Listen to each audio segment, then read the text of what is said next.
panjang atau cara mengerjakan yang sulit? Panjang-panjang. Oh ya, tapi dibaca sampai tuntas kan, sampai akhir? Oh ya. Jadi soal akhir itu soalnya nanti untuk masa depannya ada di semuanya. Nanti ke depannya kalau melihat sesuatu itu akan lebih enak cara mengatasi masalahnya. Atau ada misalkan menghadapi masalah atau problem nanti bisa tahu solusinya. Yang mulai bulan-bulan ini sampai depan sampai nanti kelas 6 akan sering menemui soalnya kemarin soalnya ada berapa? Berapa? 35? 40? Lupa ya? Oh 35. Itu nanti belajar yang rajin, kemudian masuk pada beberapa itu dulu pasti kan? Enggak. Jadi kalau belajar TK diperhatikan, kalau ada yang nggak bisa ditanyakan. Saya doakan ada di kelas 5 nanti bisa naik ke kelas 6 semuanya dengan nilai yang baik. Setelah kelas 6 nanti lulus juga dengan nilai yang baik. Ya, semuanya meneruskan ke MTS kan? Iya. Jadi sekali lagi jangan lupa saya doakan tetap jadi anak yang soleh dan solehnya apa yang sedang menurut guru diikuti karena itu semuanya untuk kebaikan adik-adik ya. Oke, kenalkan saya Fadian dari Madrasah. Kalau saya perjalanan saling sama ya. Saya gitu macam BK. Assalamualaikum warahmatullahi wabarakatuh. Waalaikumsalam.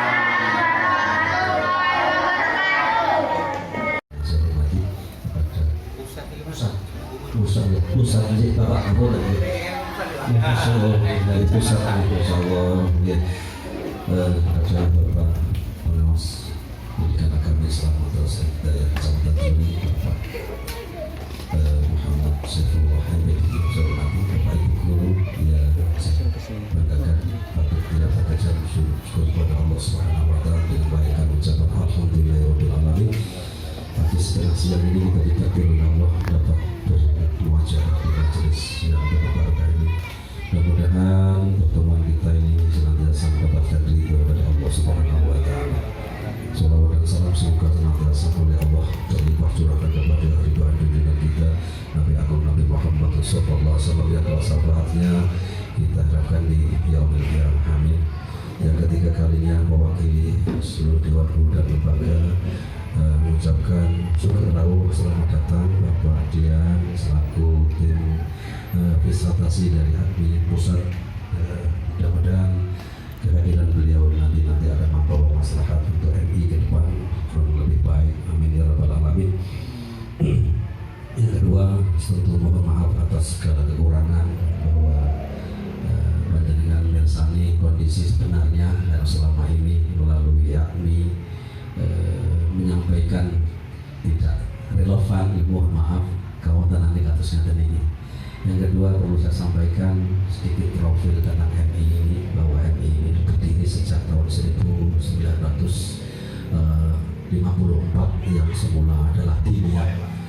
Nah, kemudian Diniyah kemudian diproses menjadi sekolah formal seperti ini. Semula sekolahnya ya pindah-pindah dari rumah ke rumah karena memang belum punya gedung. Yang kedua yang jelas kami bersama 11 pendidik dan tenaga pendidik dengan mengaku siswa sebanyak 200 sekian dan rombelnya adalah 7. Ini tuntutan dari wali murid yang kemarin itu kedatangan siswa agak banyak dan kelasnya tidak representatif hingga kelasnya dipecah jadi 2, akhirnya 7 rombel kelas 1-nya ya. Kemudian tentang program yang kami canangkan bahwa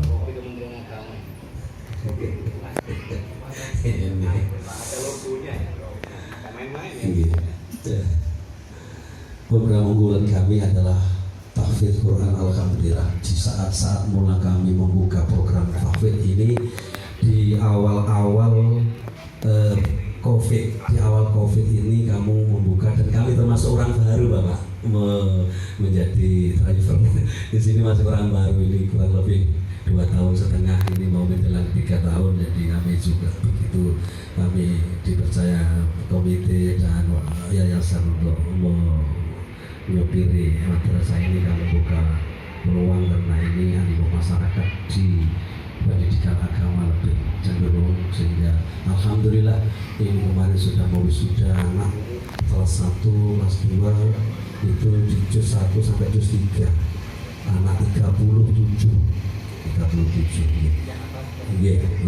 untuk yang khusus kelas juz 1, 2, 3 ini anak kelas 2, terus kemudian anak kelas 6 itu 3, selainnya juz 30 dan juz 1. Alhamdulillah. Kemudian di samping itu juga ekstrakurikuler yang seperti pada umumnya kita mempunyai program ekstra yang kemarin alhamdulillah walaupun tidak ke provinsi untuk olahraganya sampai di kabupaten, badminton, lari dan pencak silat. Jadi alhamdulillah ini sekitar sedikit, nanti kalau terlalu banyak saya sambutkan gak cukup tentunya ini, karena ini sebentar lagi itu sudah saya stop bagian speaker ini lagi. Tolong speakernya di tangan ini. Maaf, terus memang tahfidz kami mempunyai peluang. Tahfidz ini awal mulanya adalah pondok pesantren Nurul Quran yang vakum sekian tahun, kemudian saya komunikasikan dengan kiai, kemudian kiai saya ajak kerjasama bagaimana kita untuk menghidupkan kembali pondok ini dengan mengadakan program ini. Disambut dengan sangat tangan terbuka, alhamdulillah. Sudah sekian tahun, 2 tahun ini ya sudah. Itu sehingga kami hanya mendampingi saja dan mengawasi, dan waktunya adalah 0 jam 6 sampai jam 7. Anak-anak mau melakukan pembiasaan di masjid untuk sholat duha, beliau saya beri anak-anak nggak usah diduhakan, khusus yang mau tahfidz biar tahfidz. Dan dari 200 sekian ini ada 70 anak siswa yang mengikuti tahfidz. Alhamdulillah. Jadi hampir separuh. Ya benar-benar itu orang Ibrahim ya. Namung kulhu. Iya. Jadi alhamdulillah beliau bahkan kemarin itu disupport oleh komite dan yayasan untuk mencoba memberi waktu di luar jam. Kemarin sudah sampai sosialisasikan kepada wali santri bahwa anak-anak bisa belajar di luar jam. Artinya kemarin sudah diterapkan setelah Isya sampai jam 8. Ada yang melihat ikut untuk memacu mereka tahfidznya biar terus maju lebih banyak. Itu kemarin sudah dilaksanakan dan alhamdulillah belum banyak, tapi untuk santri putrinya kayaknya Bunyai belum siap, dan santri putranya saja kemarin nggak tahu kesiapannya apa, memang belum ada tenaga yang membantu. Jadi bagian itu kan khawatir bahaya. Itu Bapak sekitar program yang kami ternakan. Tertarik dengan kegiatan pembelajaran kami ya sudah mengikuti program Kumer selama 2 tahun, namun secara maksimal belum Bapak, karena memang jelas kami Kumer belum, materinya belum begitu menguasai, karena memang sudah didengung-dengungkan pelatihan Bapak PAI ini juga Pempindo masa Bapak Kumer yang materi sekian banyaknya hanya 2 jam, apa yang mampu hanya gambaran-gambaran Bapak ngomong, dan materinya di dalam ini kelas masih kita menggunakan Kumer tapi belum. Dian Eka Prasastianta yang belum kenal kadang di grup WA dipanggil Ibu Dian. Oh iya, Ibu Dian ya Pak. Sampai pernah itu di klub saya dikasih nomor kamar sama ibu-ibu. Nah sampai hotel ternyata fisiknya Bapak gitu loh. Nah Ibu, kalau siang Dian malam Diana gitu ya. Jadi kebetulan saya ditugasi visitasi di daerah Banyuwangi, kemarin di Muncar, hari ini di Jure. Saya berasal dari Blitar, jadi Balitar, ya. Kemarin saya datang hari Rabu malam karena sekaligus kepingin mengeksplor Banyuwangi, saya bawa kendaraan sendiri akhirnya. Masya Allah. Nanti kalau pakai transportasi Sama keluarga umum, juga ya Pak? iya saya tinggal di Masya hotel Pak, Allah. begitu mumpung tidak terlalu repot atau pasti longgar anak-anak. Masya Kata. Allah. Ini. Jadi tujuan saya ke sini Bapak Ibu yaitu untuk yang pertama itu melihat tindak lanjut hasil AKMI. Kebetulan AKMI kan ada dua bidang, asesmennya dan tindak lanjut hasilnya. Yang saya kepingin sharing dengan Bapak Ibu adalah tindak lanjutnya, terutama dengan Pak Nasihin dan Bu Eka yang kemarin sempat ikut BIMTEK AKMI. Jadi untuk program tidak perlu saya tanyakan karena tadi Bapak Kepala sudah memaparkan, yaitu ada program tahfidz. Alhamdulillah ada 70 siswa ya Pak, 70 siswa, dan program itu dilaksanakan pagi hari sebelum pembelajaran dimulai, sekaligus juga yang program rutinnya adalah sholat duha ya Pak. Makanya jadi Bapak Ibu di AKMI ini yang penting adalah proses pembelajarannya, bagaimana setelah Bapak Ibu yang BIMTEK nanti bisa memviruskan kepada teman-teman satu madrasahnya dan merubah pola pembelajarannya, diseminasikan. Yang pertama adalah cara mengajar. Kadang kita selama ini ngajarnya itu pakai ceramah, kasih LKS, ceramah kasih LKS, begitu Bapak Ibu. Kemudian kasih LKS. Paling diomongi malah Ora ini. ya. Diomongi gimana? Nggih, tadi dia Pak di bodrek dikit. Oh, Nah, boten. oke, boten. Wah. Atau kudu sama mawon Pak. Buka wadi. Kebetulan soalnya itu kan misalkan Pangeran Diponegoro itu lahir tahun berapa, atau sebutkan kecamatan di Banyuwangi, itu kan di soalnya jawabannya sudah ada. Jadi kan tidak membuat anak itu berpikir kritis, hanya melihat atau mencari jawaban yang ada di materi. Jadi AKMI itu merubah mindset Bapak Ibu guru, juga merubah mindset anak-anak agar berusaha mendapat soal yang berpikir kritis dalam artian kontekstual dengan kehidupan sehari-hari. Itu sejalan dengan kurikulum Merdeka, yaitu kontekstual, dengan cara pakai model yang PBL bisa, problem based learning ataupun proyek based learning.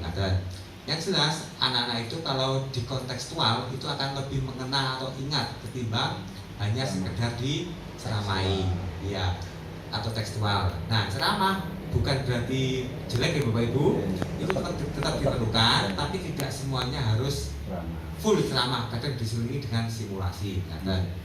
Contohnya Bapak Ibu, jadi masyarakat kita itu punya kelebihan, juga punya kekurangan. Kelebihannya gotong royong, toleransi, kekurangannya tidak bisa antri, kadang misalkan begitu, ya, di pom bensin, dimanapun, ya, kalau bisa nuyul, kenapa harus antri, kan begitu. Nah itu mungkin bisa dijadikan juga soal di dalam AKMI. Yang katanya misalkan antri di pom bensin atau antri di layanan umum dan sebagainya. Dekengan pun pusat ya. Kebetulan saya tetangga kecamatan dengan Gus Ikdam yang punya jargon dekengan pun pusat ya Pak. Rencana bisa Pak Wian ya. Saya Pak, nanti saya kasih nomor HP-nya Pak. Dan nomor HP-nya. Soan, celak Pak, tetangga kecamatan. Di kecamatan dekat Ponggok, Makassar. Jadi Bapak Ibu nanti itu yang pertama adalah proses pembelajarannya harus berubah. Nanti Pak Eka dan Bu Eka dan Pak Eka sendiri ya, Bu Eka dan Pak Nasikin nanti mengajak Bapak Ibu yang lain dengan cara mengajar dan membuat soal model AKMI yang bisa membuat anak berpikir kritis. Kan ada 3 macam tipe soal atau 3 pembelajaran, yaitu yang pertama itu adalah untuk level 1 kognitifnya itu adalah hanya memahami. Jadi anak dikasih tahu paham itu aja. Itu pun kadang anak banyak yang belum paham. Yang kedua anak bisa menerapkan, dan yang ketiga anak bisa menganalisis, yang level ketiga. Nah diusahakan soalnya itu atau pembelajarannya sekali-kali pakai cara yang menganalisis. Kalau semuanya menganalisis, anak nanti bisa pusing Pak. Yes. Kadang ya level 1, level 2 atau level yang ketiga. Contohnya ya Bapak Ibu, langsung saja misalkan untuk membuat anak mau berliterasi. Ada berapa Pak literasinya yang di AKMI? Ini saya tes ya Pak. Ada sains, numerasi, sosial budaya, membaca yang 4. Jadi bukan berarti yang bahasa Indonesia itu pasti membaca, atau yang matematika pasti numerasi. Kadang kan bisa dikolaborasikan.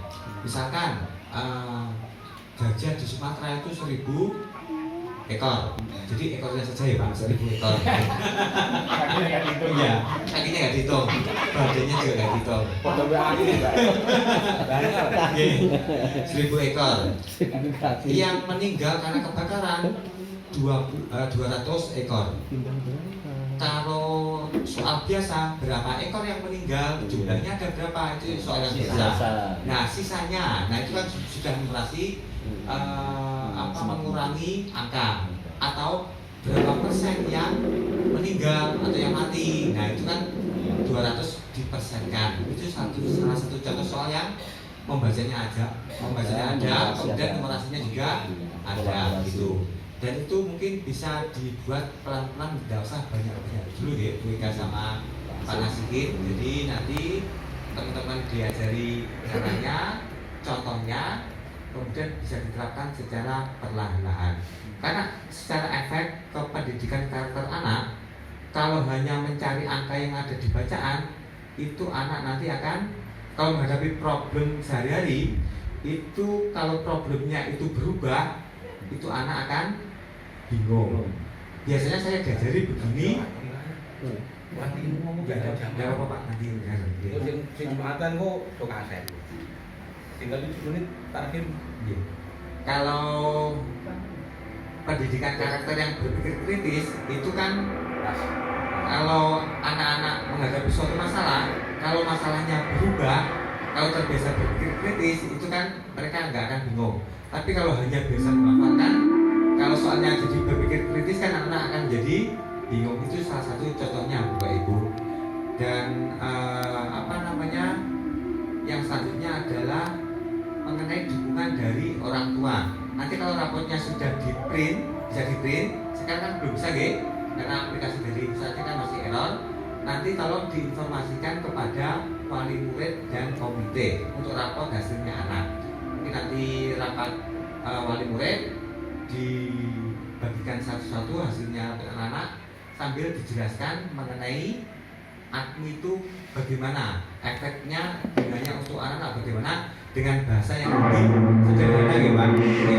Anak-anak ini dibuat seperti apa? Ini yang dari saya mungkin. Assalamualaikum warahmatullahi wabarakatuh. Sebelumnya terima kasih atas waktunya. Untuk update kemarin, untuk saya Pak, kebetulan hari pertama itu barengan atau bersamaan dengan Porseni Pak, kegiatan pelaksanaan Porseni provinsi yang kebetulan juga Banyuwangi jadi tuan rumah. Jadi untuk yang hari pertama itu masih sedikit untuk soal literasi yang saya tangkap. Kemarin untuk saya zoomnya itu yang mengikuti hari kedua, dan untuk kesulitannya mungkin sama seperti yang disampaikan oleh Bu Eka. Yang pertama adalah terkendala masalah sinyal Pak. Masalah sinyal di sini ada agak kadang berputus-putus juga. Dan kemudian untuk yang kedua, untuk penerapannya literasi, itu di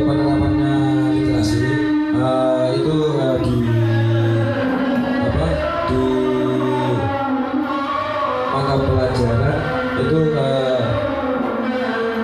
untuk literasi yang membaca. Nah, itu karena kebetulan saya sendiri faknya atau mengajarnya di olahraga, jadi kebanyakan praktek langsung. Jadi untuk literasi membacanya penerapannya cuma sedikit di kelas beberapa menit saja, kemudian langsung praktek